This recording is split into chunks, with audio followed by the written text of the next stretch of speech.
Income করেছিলিস, কোন রাস্তায় ব্যয় করেছিলি বল। ওই দানি ব্যক্তিরা বলবে, ধনাঢ্য ব্যক্তিরা বলে দেবে, আল্লাহ আমি হালাল রাস্তায় ইনকাম করেছিলাম, আবার হালাল রাস্তায় আমি ব্যয় করেছি। আবার আল্লাহ পাক রব্বুল আলামিন বলবেন, তুই হলি মিথ্যুক, তুই হলি কায্যাব।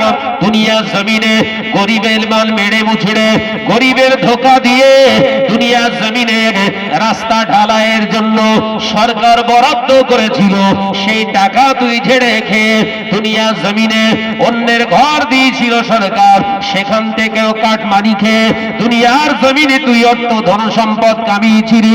গরিবের ধন সম্পদ গুলো দখল করে জবরদস্তি করে ভাগরা করে নিজের নামে করেছিলি। এরকম টাকা তুই দুনিয়া জমিনে 500 কোটি টাকার মালিক হয়েছিলিস। এ বান্দা, দুনিয়া জমিনে তুই যা দান করেছিলিস ওই টাকা থেকেই তো দান করেছিলে। দুনিয়া জমিনে তুই যখন অর্থ ধন সম্পদ দান করতি, দুনিয়ার মানুষরা তোকে বাহা বাহা দিত, সমাজের মানুষ তোকে এক কথায় দানি ব্যক্তি হিসাবে চিনত। ও বান্দা, তোর মুখ্য উদ্দেশ্য ছিল তো এটাই, আমি দান করব, সবাই আমায় বাহা বাহা দেবে, সবাই আমাকে দানি ব্যক্তি হিসাবে চিনবে, এটাই তো তুই চাইতি। আমার বান্দা, একবার বল, সবাই যখন তোর কাছ থেকে দানের জিনিস নিত, তোর তাকবীর দিত, তোর জায়েদ ভবনী দিত, তোর মনে কি আনন্দ হতো না? আল্লাহর ওই বান্দা বলবে, হ্যাঁ আল্লাহ, মনে বিরাট খুশি হতো, আমার পিছনে জিন্দাবাদ দিত, আমি বিরাট খুশি হয়ে যেতাম। আমার আল্লাহ পাক রব্বুল আলামিন বলবেন, বান্দা, দুনিয়ার জমিনে তুই দান করেছিলিস ইজ্জত কামানোর জন্য, দুনিয়ার জমিনে তুই দান করেছিলিস আমি আল্লাহর রেজামন্দি হাসিল করার জন্য নয়, দুনিয়ায় পুঁজিপতি করা, নিজেকে পুঁজিপতি হওয়ার জন্য। ও বান্দা, তোর দানের বিষয়ে আমি আল্লাহ কি বলবো, কারণ আমি আল্লাহ কোরআনে জানিয়েছিলাম, কিরামান কাতিবিনা ইয়ালামুনা মা তাফআলুন। বান্দা, তুই যেখানে যাই কিছু করিস না কেন, আমি আল্লাহ তোকে একা ছেড়ে দিইনি, তোর সঙ্গে আমি আল্লাহ আমার রহমতের দুটি ফেরেশতা আছে, কিরামান কাতিবিনা ইয়ালামুনা মা তাফআলুন। ও বান্দা, তুই যেখানে যাস, যা কিছু করিস, রাতে করিস না, আপনার দিনের আলোতে করে, টোটালটা লিখে রাখার জন্য আমার 2 জন ফেরেশতা সদায় সর্বদাই তোর কাছে প্রেজেন্ট থাকে। তুই ফাঁকি দিবি কি করে, ফাঁকি দিবি কি করে, কি করে তুই বাঁচবি? বাঁচার রাস্তা নেই। তুই দান করেছিলিস হারাম টাকা ইনকাম করে, সেই টাকাই দান। এরকম চলছে না? চলে? কথা বলছেন না কেন? রাগ করছেন? এই রাজনীতির কথা বলছি। দুনিয়ার জমিনে অন্যের সম্পদ হরণ করেছেন মানেই তো ওটা হারাম, ওই টাকায় দান হয় না।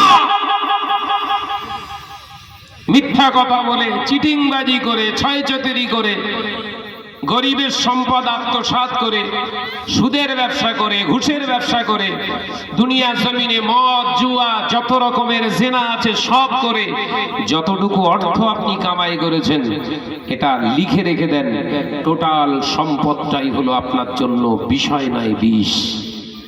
কি বললাম? আর 500 কোটি টাকা এরকম মালিক হয়ে আপনি ভাবছেন, মনে মনে ভাবছেন, আমার বোধহয় জাকাত ফরজ হয়ে গেছে।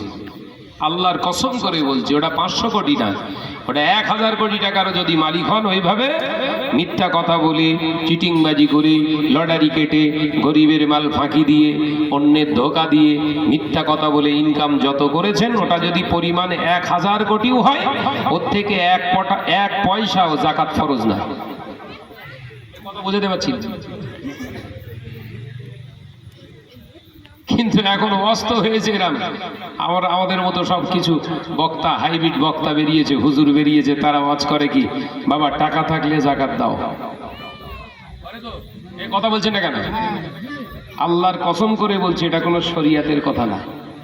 টাকা থাকলেই জাকাত দিতে হয়, এটা হচ্ছে শয়তানের কথা। শরিয়াতের কথা হলো হালাল অর্থ যদি কামাই করার পরে সংসার চালিয়ে হালালভাবে সংসার চালানোর পরে হালাল অর্থ ধনসম্পদ যদি আপনার নেশাব পরিমাণে আপনার কাছে জমা হয়, ওই পরিমাণের মালের আপনি শতকরা ওই হালাল টাকা থেকে 2.5% জাকাত দাও। একবার জোরে বলুন সুবহানাল্লাহ। কথাটা কি ছিল আর কি হয়ে গেছে বলেন?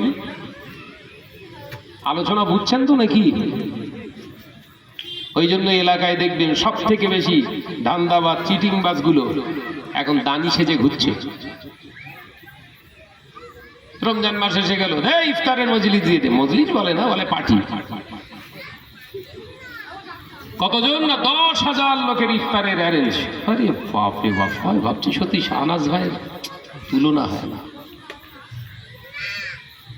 খোঁজলে দেখবেন না, ভালো করে খোঁজলিয়ে দেখেন, ওর থেকে 1 পয়সা দেয়নি, বরঞ্চ ঝেড়ে মেড়ে যা তৈরি হয়েছিল ওই মাল তোরে খাওয়াচ্ছে। মানে ও একা জাহান্নামে যাবে না, এই 10,000-কে লে তারপর যাবে। আমার রাগ হচ্ছে নাকি আপনার? রোজা রাখা সহজ, রোজা কবুলিয়াতের জায়গা পর্যন্ত পৌঁছে দেওয়া কঠিন। সারাদিন না খাওয়া অবস্থায় থাকলে আপনি ভাবছেন রোজা।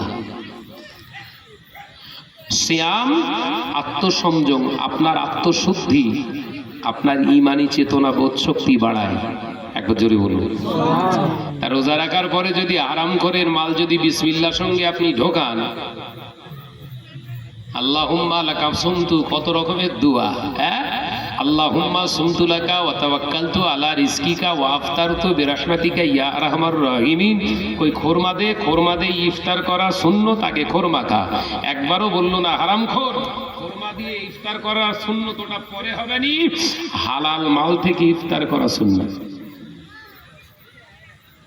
কোনটা ছিল কথা? জোরে বল না রে বাবা। হালাল মাল থেকে ইফতার করা হচ্ছে সুন্নাত। আর এই ফতোয়া মেরেজ কি যে খোরমা দিয়ে ইফতার করা সুন্নাত। এলাকার টপ র্যাঙ্কের সুদখোরও বললো, যাক আমি 27-এর দিন তালি দোয়ানি মরিয়াম খেজুর আনবানি মদিনা শরীফ থেকে, ওই মরিয়াম দামি খেজুরটা এনে খোরমা দিয়ে আপনার ইফতার করাবো। নেকি হু হু করছে না আসে। আপনি ভাবছেন মক্কা শরীফ থেকে এনেস মানে কোনো